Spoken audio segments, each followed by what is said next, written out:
Vamos a tener nuestra lectura de la palabra del Señor. Hemos leído el capítulo 2 del libro de Efesios.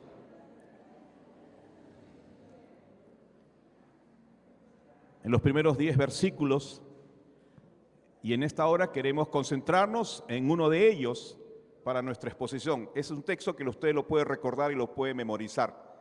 La semana pasada también leímos uno y usted podía entonces recordarlo y memorizarlo. Dice el libro de Efesios, el capítulo 2, versículo 8, porque por gracia sois salvos por medio de la fe, y esto no de vosotros, pues es don de Dios. Porque por gracia sois salvos por medio de la fe, y esto no de vosotros, pues es don de Dios. ¿Qué le parece si lo leemos juntos? Dado que es un corto verso, pero lleno de enseñanza, para que usted pueda repetirlo también junto conmigo, ¿de acuerdo? Y así se grabe en la memoria. Lo leemos juntos. Porque por gracia sois salvos por medio de la fe, y esto no de vosotros, pues es don de Dios. ¿No escuché muy bien o estoy medio sordo? Una vez más, con su voz elevada, por favor. Porque por gracia, por medio, y esto, correcto. Amén, amén. Oremos. Señor, en esta mañana queremos honrarte al leer tu palabra, la sola escritura que nace en tu corazón, soplada e inspirada por ti. Palabra que es para nuestro bien. Tu palabra, la escritura, para nuestras vidas, perfecta, sin error, eterna, sobrenatural. Es tu palabra para nosotros. Y te damos gracias porque a través de ella podemos conocerte, Señor. Conocer tu corazón, tus intenciones y propósitos. Pero sobre todo, Señor, enterarnos tu plan para nuestras vidas y cuánto nos amas, cuánto nos amas. Gracias, Señor, por esta mañana. En el nombre de Jesús. Amén. Seguimos con nuestra serie en este mes de noviembre, verdades que cambian vidas.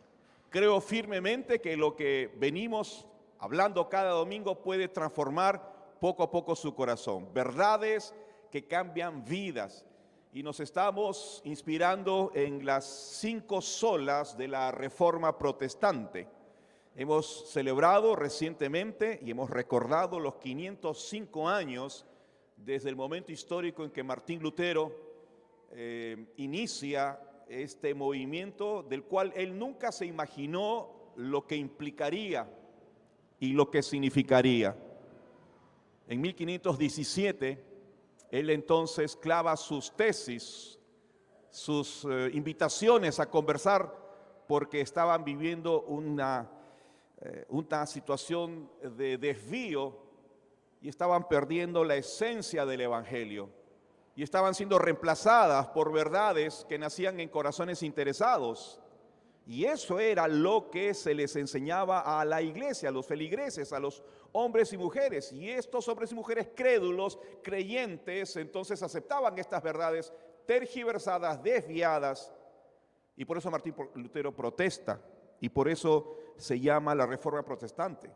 Somos hijos de la Reforma Protestante, somos la herencia, el producto de la Reforma Protestante. Por eso nosotros tenemos que recordarlo y siempre tenemos que celebrarlo. Recuérdele usted, ore a Dios y agradezca por estos hombres que el Señor usó, hombres decididos, valientes, que obedecieron a la voz de su conciencia y a la voz del Espíritu e hicieron lo que tuvieron que hacer en momentos de gran dificultad. Dicho esto, hoy tocaremos entonces en nuestro tema número 2, que lleva por título Una vida amorosamente favorecida, basada en la segunda en la segunda sola, que es sola gracia. Mire, una de las lamentables realidades en la que vive el hombre hoy en día es la orfandad espiritual. Una de las realidades que vive el ser humano, las familias, es la orfandad espiritual.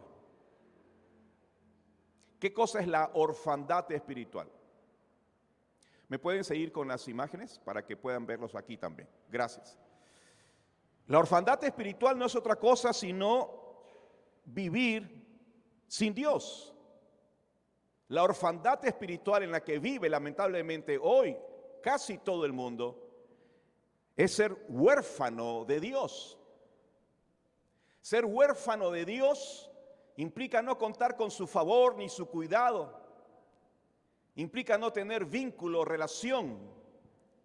No escuchar palabras de amor de parte de Dios. La orfandad espiritual está en el corazón del ser humano. Y es triste porque el hombre vive en esa condición de orfandad.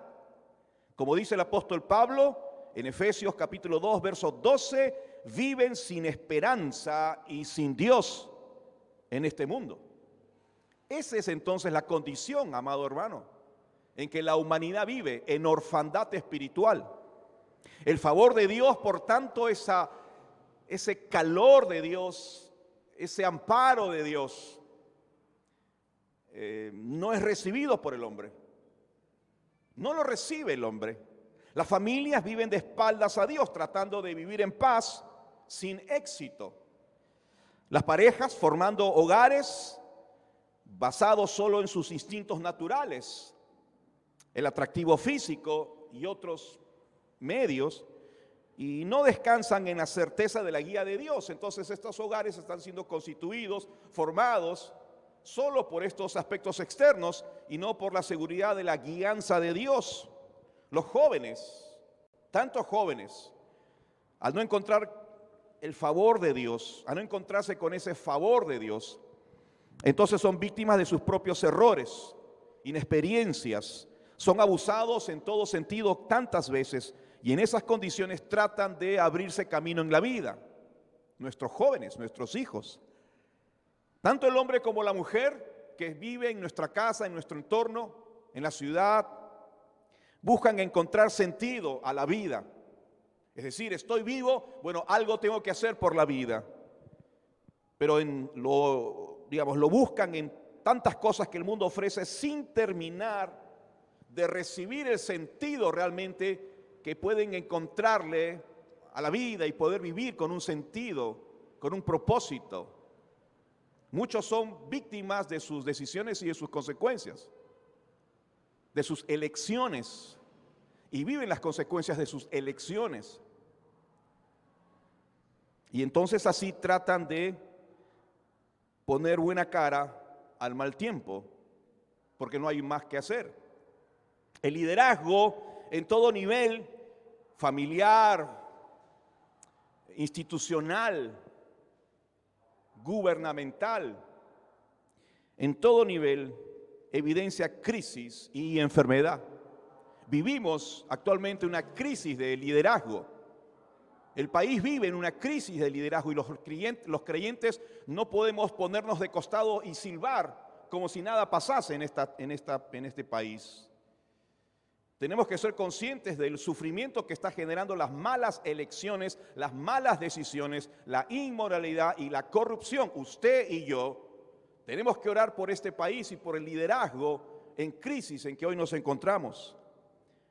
No solo en crisis, sino en enfermedad, pues la corrupción, el egoísmo, el dinero, el placer están cegando a nuestros líderes y los están apartando del camino honesto y el camino de la justicia, y esas decisiones están afectándonos a nosotros, a usted, y afectan la economía y afectan nuestro bolsillo.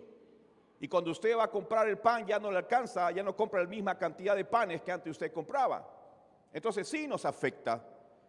Y a veces uno puede pensar, bueno, esto es solo económico. No, no es solo económico, estos son resultados de las decisiones de índole moral, de intereses que no están centrados en el pueblo, sino en los personales. Así que esto es crisis. En suma, mis amados hermanos, todas estas evidencias o tal vez radiografías del alma confirman entonces una clase de vida. ¿Cuál, pastor? Una clase de vida que no cuenta con el amoroso favor de Dios. No cuentan con el favor de Dios. Y usted me preguntará, ¿y qué puede hacer Dios entonces por esta humanidad? Por todas estas personas en las cuales estamos metidos nosotros también. ¿Qué puede hacer Dios por la humanidad? Bueno, salvarla. Dios puede salvarla y salvarla de esta vana manera de vivir, salvarla de sus pecados, salvarla de las consecuencias de sus pecados, que significa vivir sin solucionar el problema central del ser humano, que es el pecado. Y lo que es peor aún, morir y pasar a la eternidad sin solucionar el problema del pecado y sin arreglar sus cuentas con Dios. Así que Dios puede revertir esta realidad.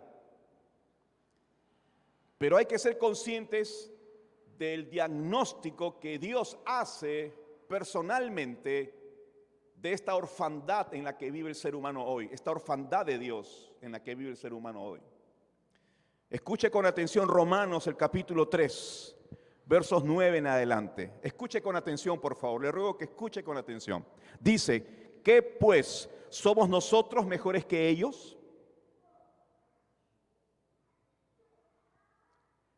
¿No somos mejores que ellos? En ninguna manera. Pues ya hemos acusado a judíos y a gentiles que todos están bajo pecado.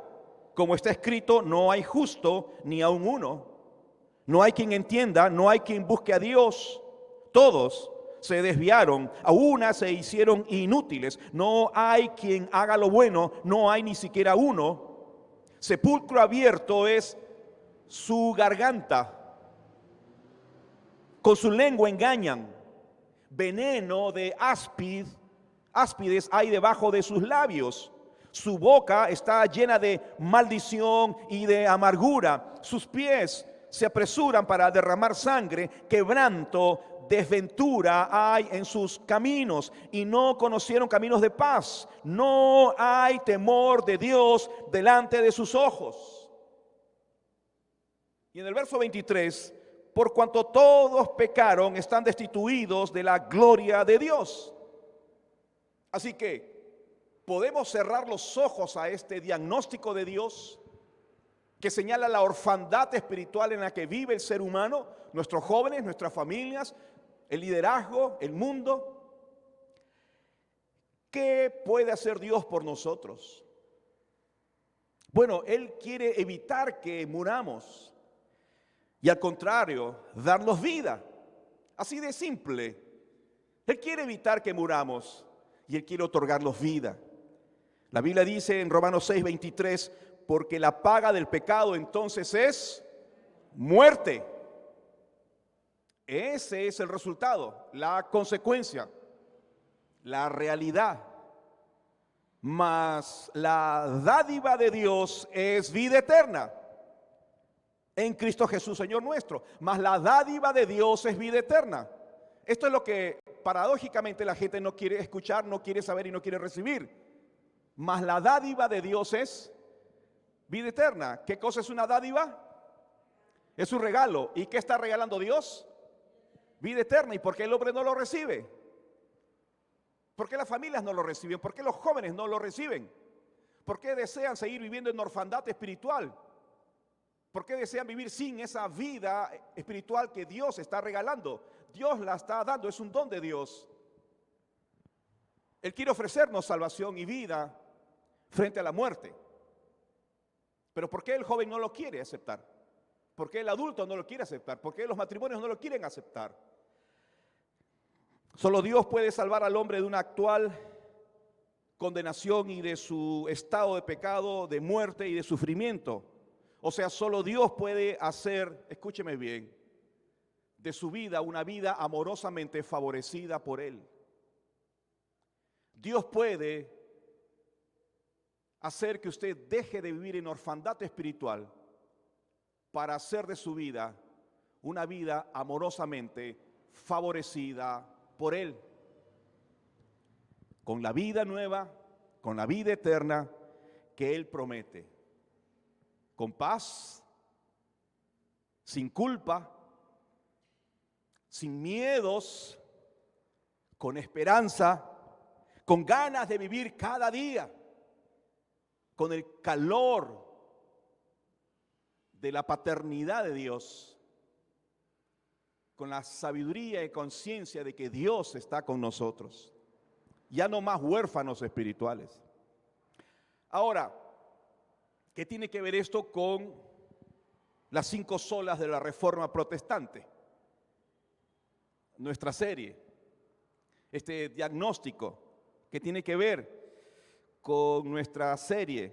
La semana pasada hablamos de la primera sola, la sola escritura, ¿recuerdan? La sola escritura que hemos aprendido.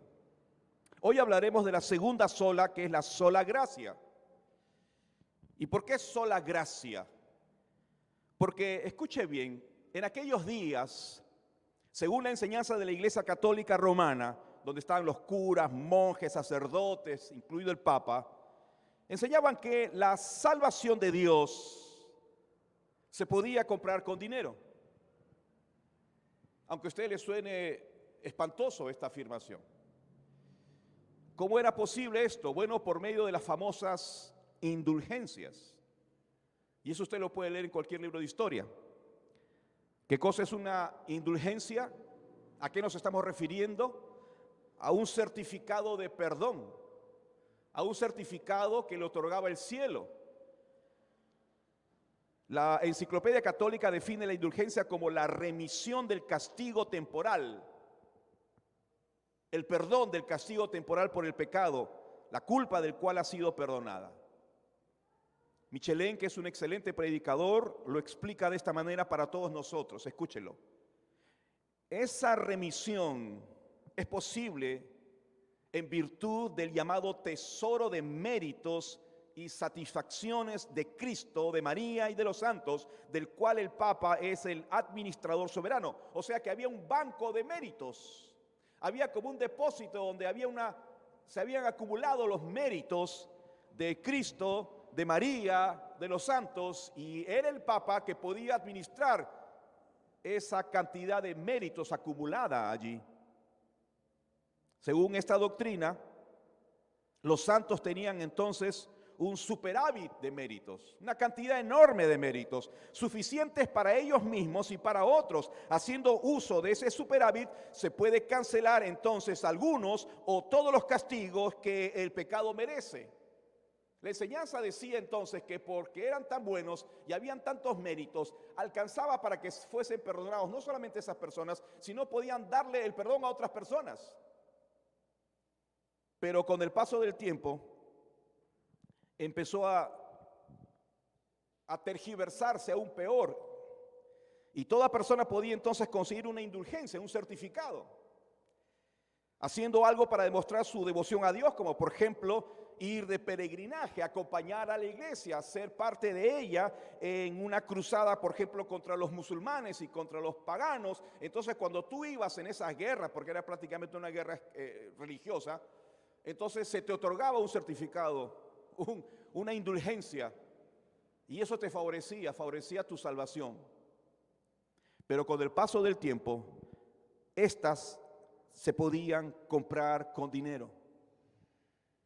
Y el dinero entonces se convirtió en un medio para poder adquirir estas indulgencias, y esta opción fue la más popular en su recaudación de fondos que la Iglesia Católica Romana tenía en esos tiempos. O sea, vendían indulgencias, entraba dinero y entonces querían construir la Basílica de San Pedro ahí en Roma.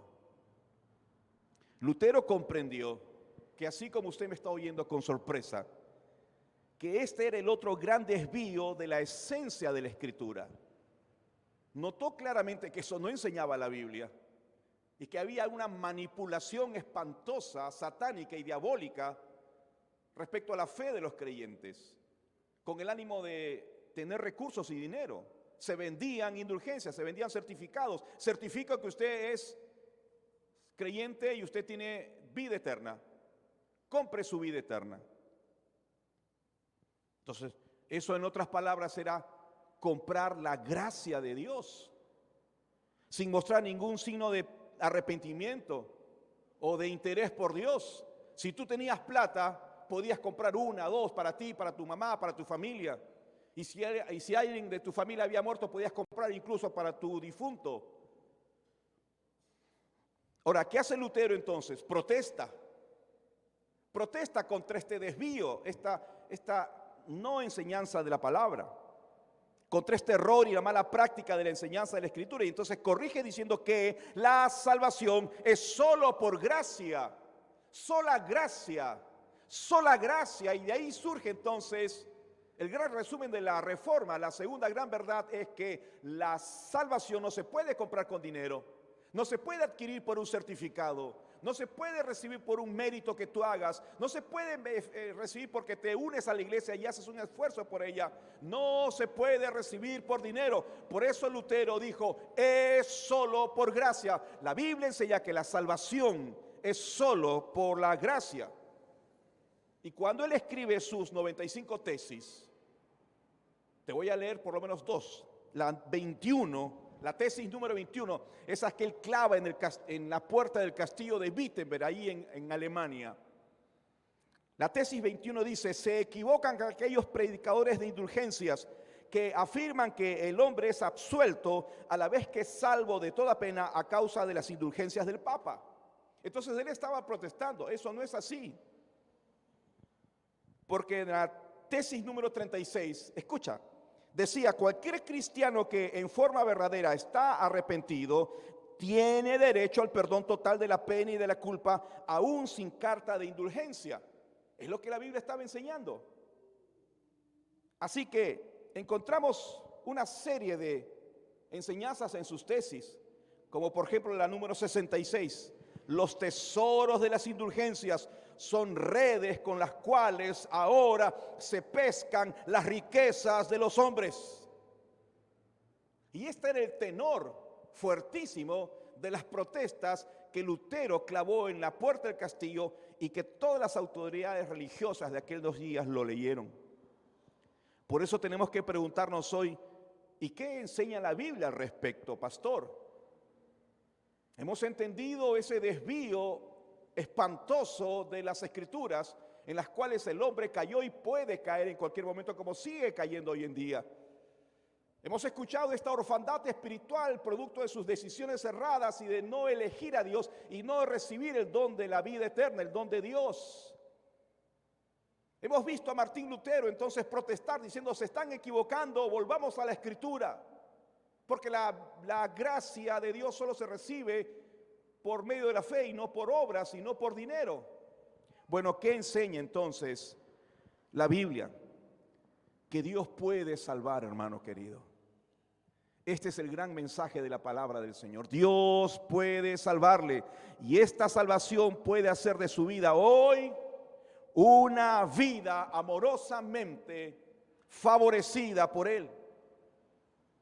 Para esto hay 4 verdades que usted debe conocer sobre la salvación. 4 verdades para que usted pueda disfrutar ese favor de Dios. Ese favor de Dios. ¿Cuántos dicen amén, por favor? ¿Cuántos dicen amén? 4 verdades que usted tiene que saber sobre la salvación. Recuerde estas verdades, memorícelas. Esta es la enseñanza de la palabra del Señor. En primer lugar, según nuestro verso 8 del capítulo 2 de Efesios, la salvación es por sola gracia. Dice la Biblia, porque por gracia sois salvos. El apóstol Pablo escribe, porque por gracia sois salvos. Inspirado por Dios, establece entonces este fundamento número uno, esta verdad número uno respecto a la salvación, para aclarar a todo confundido, a todo huérfano espiritual, a todo corazón que se niega aún recibir la gracia de Dios. La salvación es por gracia. Esta es la gran intervención divina en el corazón del hombre, en el problema del hombre. El hombre está en pecado y esta es la intervención divina diciendo: hay un camino de salvación, hay una forma de salir de esta orfandad espiritual. ¿De qué somos salvados? Por gracia. ¿De qué nos salva de gracia? Por la gracia. Bueno, el apóstol Pablo lo explica en los versos anteriores de este mismo capítulo 2.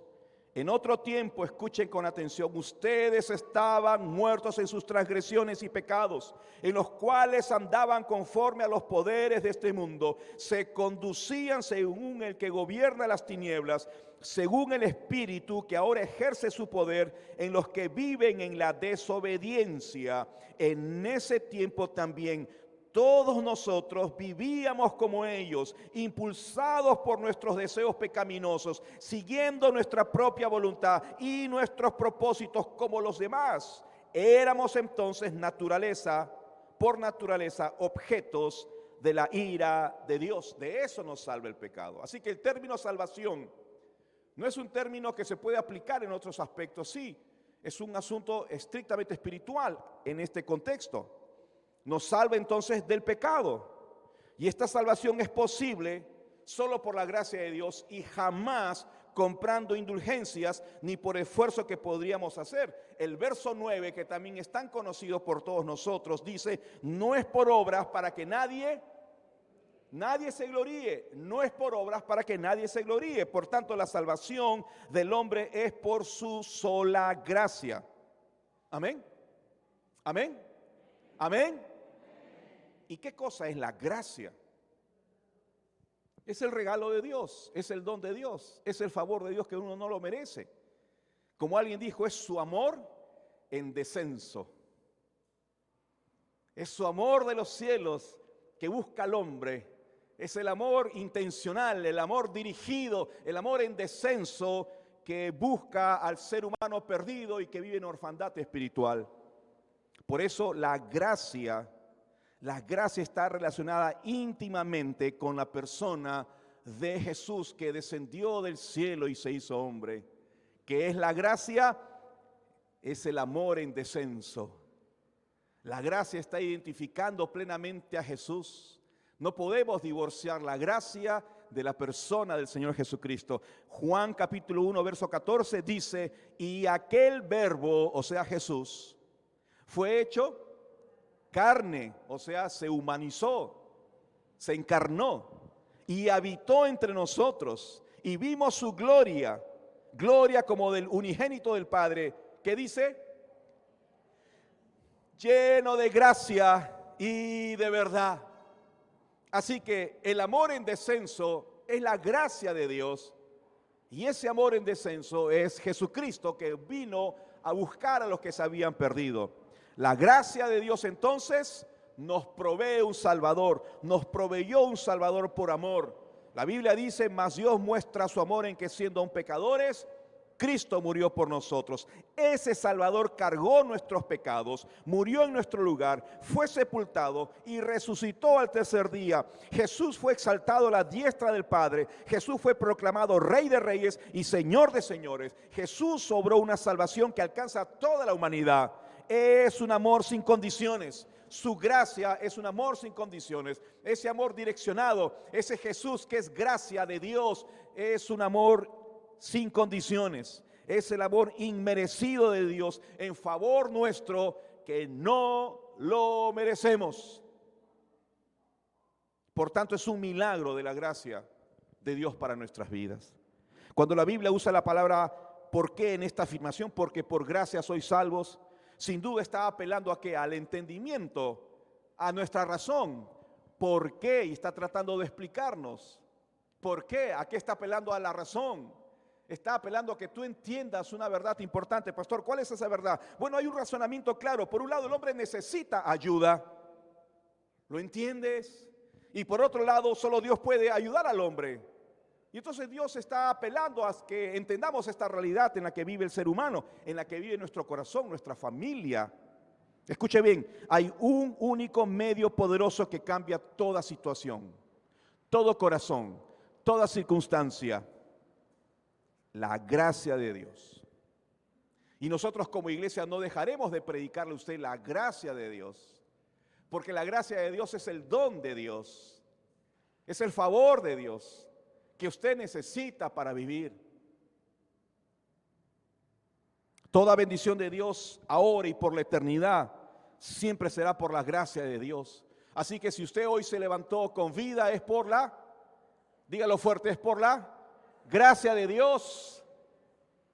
Si usted tiene hoy donde cubrirse del frío, del calor y donde dormir, es por la gracia de Dios. Si usted tiene una familia, no importa la familia que le tocó, es por la gracia de Dios. Si usted tiene paz con Dios, es por la gracia de Dios. Si usted puede venir a cantar con libertad y leer la Biblia y participar de la Santa Cena en unos minutos, es por la gracia de Dios. Ese favor que usted no merece, Dios se lo ha dado, es un don. Por eso hoy Jesucristo tiene poder para salvar cualquier pecado, no importa cuán arruinada esté una vida. Si hay algo que debemos darle gloria al Señor, es que Dios se ha ocupado de vidas totalmente arruinadas, corazones totalmente partidos y adoloridos y quebrantados y heridos. Y Dios ha podido salvar esas vidas, esos corazones, esas almas, esos hogares. Entonces, mi hermano querido, la salvación en primer lugar es solo por la gracia. ¿Por qué? Porque por gracia sois salvos. En segundo lugar, lo segundo que tiene que aprender rápidamente es que la salvación se recibe por medio de la fe. Qué importante fue para Martín Lutero predicar esto en su momento, levantar esta verdad gloriosa en su momento. La segunda parte del verso 8 dice: por medio de la fe, porque por gracia sois salvos por medio de la fe, por medio de la fe. Eso significa que la salvación por gracia solo depende de la fe, de la confianza del pecador para hacerla suya. No es únicamente una fe intelectual, mi amado hermano, y aquí tenemos que prestar mucha atención. Ojo, hay muchos que intelectualmente creen en la gracia de Dios, es decir, la han entendido, la han comprendido, le es simpática, me gusta esta historia, e intelectualmente entonces están respondiendo a ella. Cuidado con eso, porque no solamente es intelectual, sí se necesita entenderla, pero no es solo intelectual que acepta una verdad. Santiago nos recuerda que aún los demonios, ¿qué hacen? ¿Qué hacen los demonios respecto a creer cosas? Creen también en Dios. Los demonios no niegan la existencia de Dios. Los demonios creen, por tanto es un asentamiento solamente intelectual.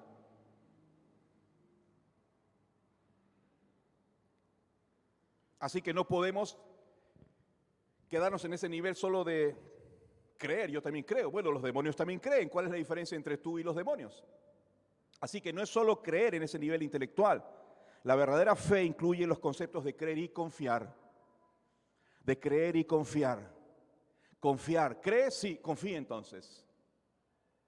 ¿Cree? Sí, confía entonces. Una vieja ilustración muy antigua decía que había un equilibrista que extendió un cable de un punto a otro punto en medio de una gran catarata. Entonces él se sube a ese cordón y entonces con su equilibrio puede cruzar de un lugar a otro y luego regresa hasta este punto. Entonces la gente aquí estaba celebrándole: excelente, ¿cómo lo hiciste? Fantástico. ¿Ustedes creen que podría volver a pasar así? Claro que sí. ¿Ustedes creen que podría volver a cruzarlo con una silla junto conmigo? Sí. ¿Y ustedes creen que en esa silla podría sentarse alguien y cruzar conmigo en las cataratas de este lado hasta el otro lado? Sí. Bueno, entonces pase usted y siéntese conmigo. Eso es otra cosa ahí nomás. De modo que la fe no solo es intelectual, sino la fe es confiar. Si tú crees, entonces súbete esa silla y cruza con él.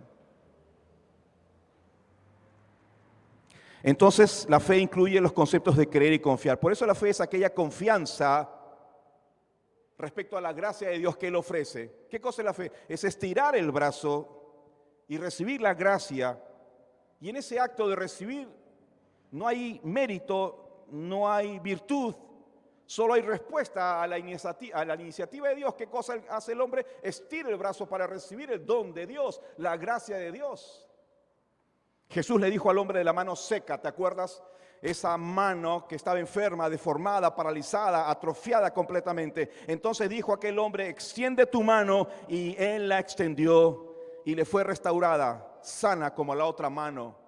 ¿Qué le dijo a este hombre? Con su mano toda maltratada, seca, extiende tu mano. Muy bien, el hombre podía haber dicho, mira, Jesús, ya he hecho muchos intentos, he pasado por todos los médicos del pueblo.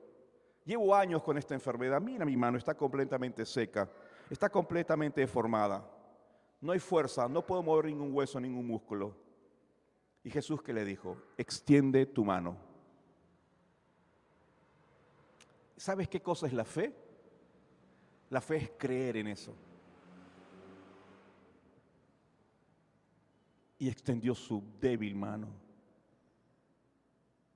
Y el Señor la sanó completamente. Así que la salvación es un regalo de la gracia de Dios y se recibe cuando tú extiendes por la fe tu corazón y tu brazo. Cuando de todo corazón reconoces a Jesús como el Señor y rindes tu vida a Él, entregándole todo tu corazón y toda tu vida para que vivas bajo el señorío de Jesucristo. De este modo colocamos entonces nuestra vida bajo su autoridad y llegamos a ser sus discípulos. ¿Crees en el don de Dios? Entonces acéptalo por fe, recíbelo por la fe. Por tanto, la primera verdad es, la salvación es solo por la gracia. La segunda verdad es que esa salvación, esa gracia, ese favor de Dios solo se recibe cuando tú estiras la mano de la fe. ¿Notas que aquí entonces empieza la diferencia entre unos y otros? Entre aquellos que reconocen la gracia y aquellos que no la reconocen. Entre aquellos que con tanta emoción reciben la gracia y el don de Dios y otros inexplicablemente aún se rehúsan a estirar su mano. En tercer lugar, la salvación no es un esfuerzo personal, por si alguien lo pensara.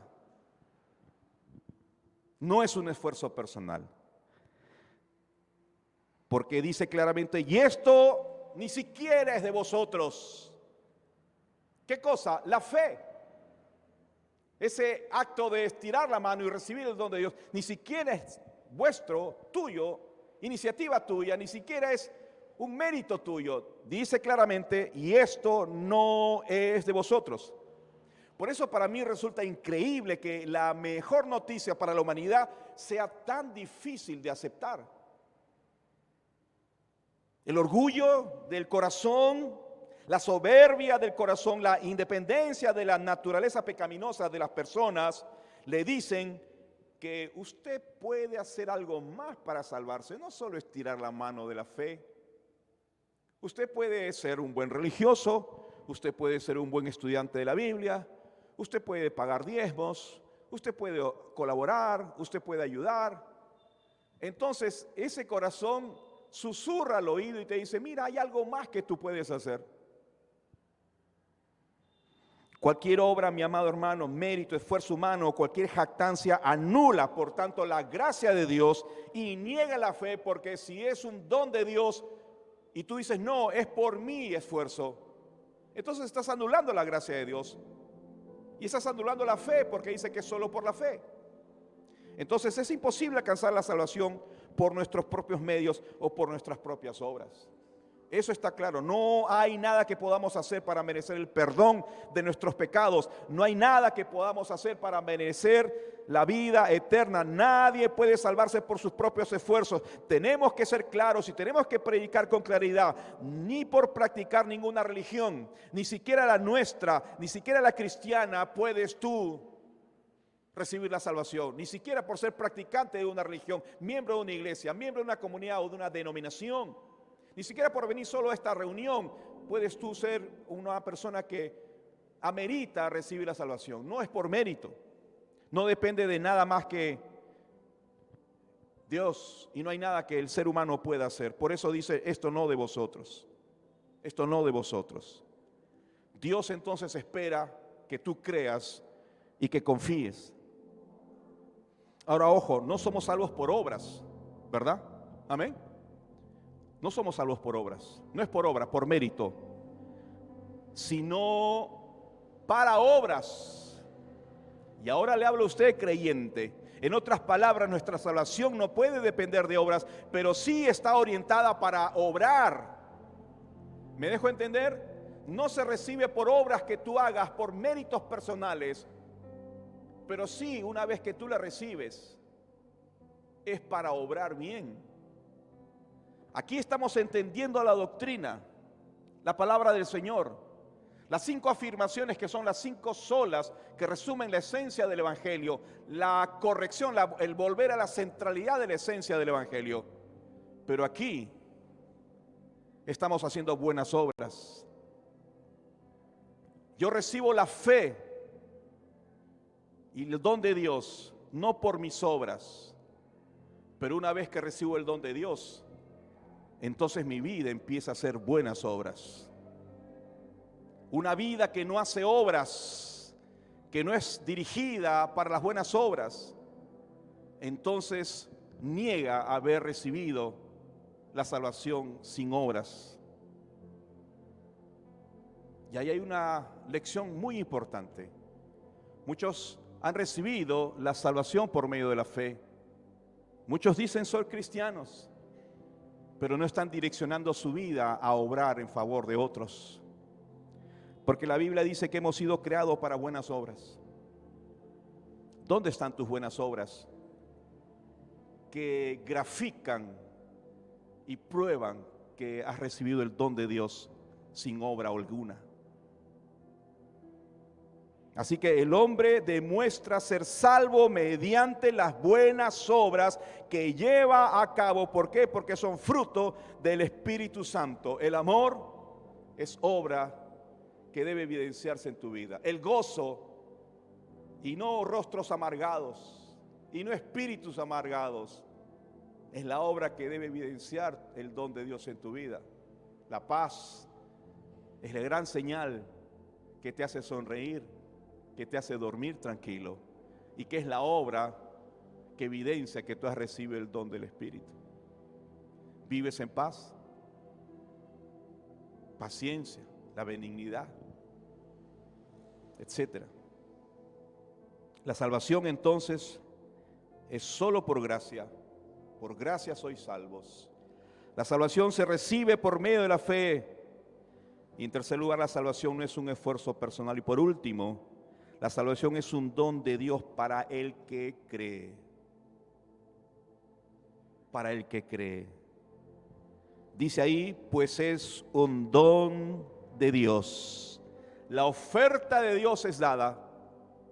La mano de Dios ha sido extendida. La gracia de Dios se ha manifestado. El amor de Dios ha sido dirigido del cielo a la tierra. Ese favor está disponible para todo aquel que cree. Ese regalo, ese amor gratuito, solo puede ser recibido por aquel que cree. ¿Qué harás con él? ¿Qué harás con la salvación que él está ofreciendo? Que él está regalando. No me puedo imaginar qué sentirías tú cuando vas a la casa de un familiar y entonces es su cumpleaños y tú llevas un regalito que apenas te ha costado algo con todo tu esfuerzo, envuelves el papel, le pones su cinta y haces lo mejor que tú puedes. Llegas a la casa, se lo entregas, se lo ofreces, les tiras la mano y dices, esto es para ti, y esa persona te dice, no me interesa tu regalo. La salvación es un don de Dios. Por eso la gran pregunta es, ¿qué vas a hacer con ese don que te está ofreciendo el Señor? Jesús le dijo a una mujer que tuvo muchos hombres en su vida, ¿sabes? Muchos maridos. Entonces ya puedes imaginarte la clase de vida sufriente que tuvo esta mujer.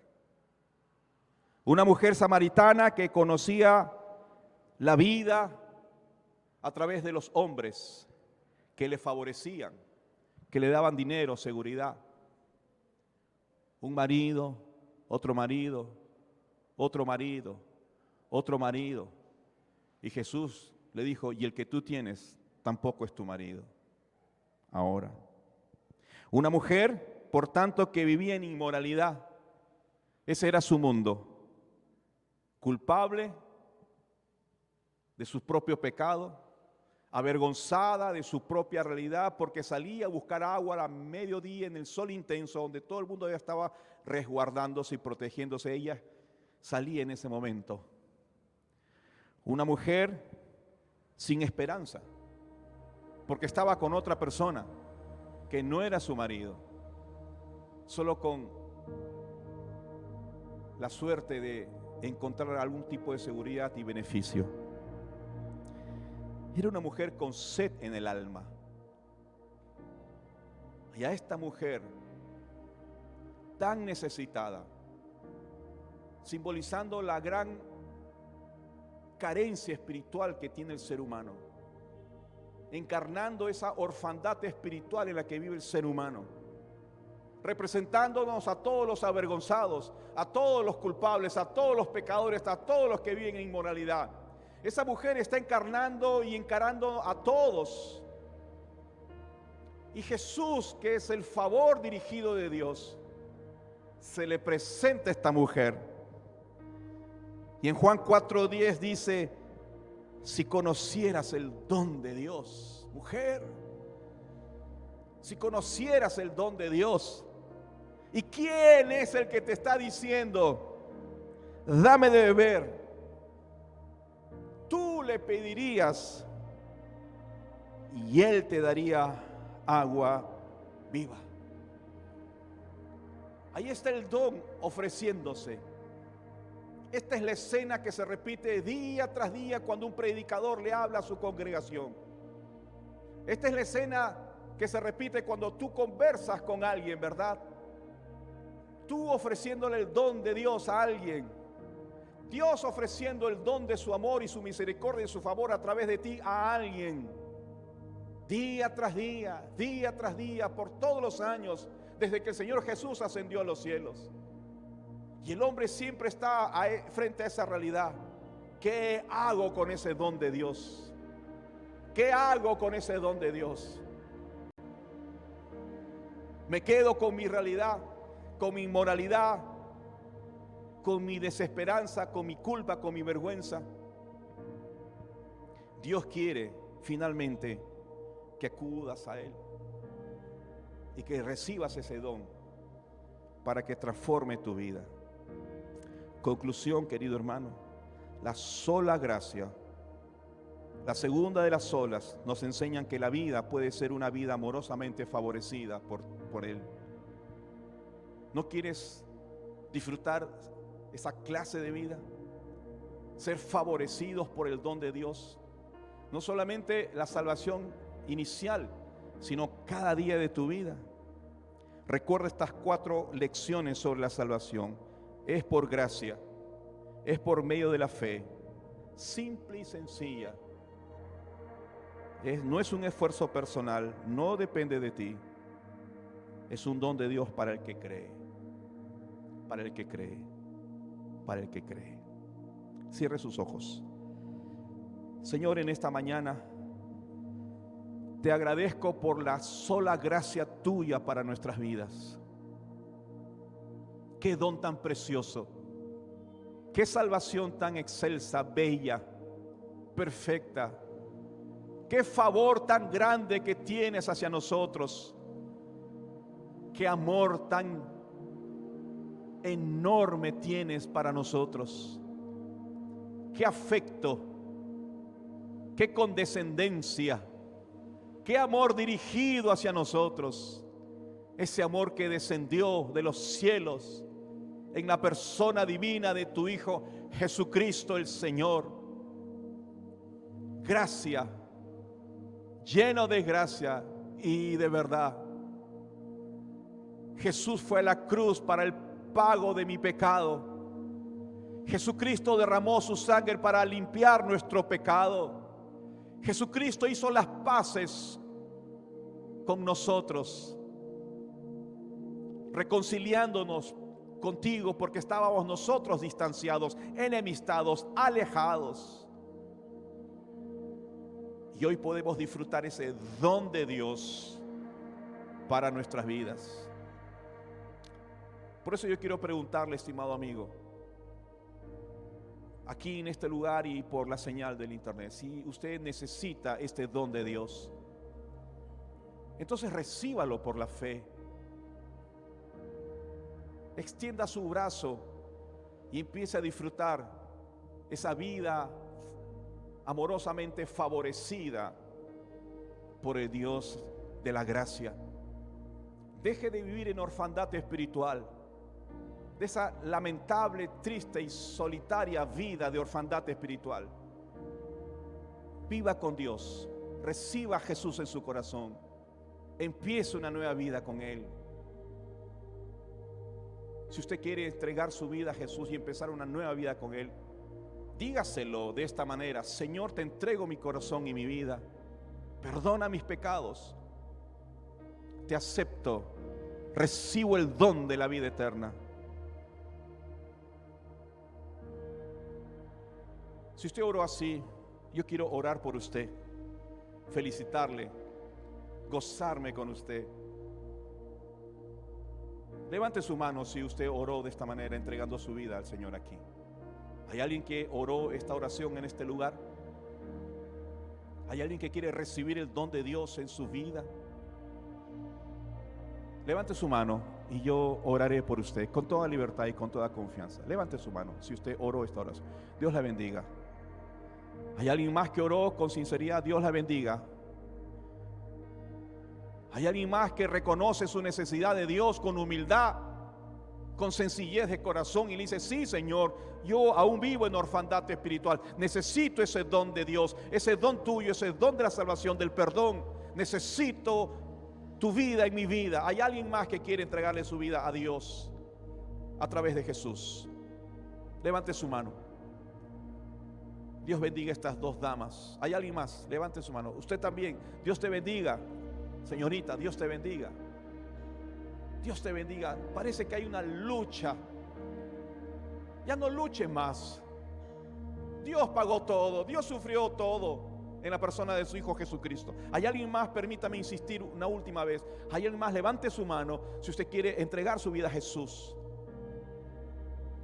Y usted, por la señal del internet, escríbanos, díganos: yo hice esta decisión en este culto cuando el pastor predicó e hizo la invitación, y nosotros le responderemos y entonces le guiaremos en estos primeros pasos de su vida cristiana. Padre bueno, gracias por estas manos levantadas, estos corazones que han extendido la mano de la fe, que no te han, Señor, ignorado y que te han recibido en el corazón. Pues eso es un don de Dios y ellos han recibido este don tuyo. Bendice su vida a partir de ahora. Transforma poderosamente y profundamente su vida a partir de ahora, y que podamos como iglesia acogerlos, amarlos y acompañarlos. Gracias, Señor, por la sola gracia que nos beneficia tanto. En Cristo Jesús. Amén. Amén. Dale la gloria al Señor. Dale un fuerte aplauso. Gracias por su gracia. Y mientras en su trono esté, nadie de él me apartará. Nadie de él me apartará.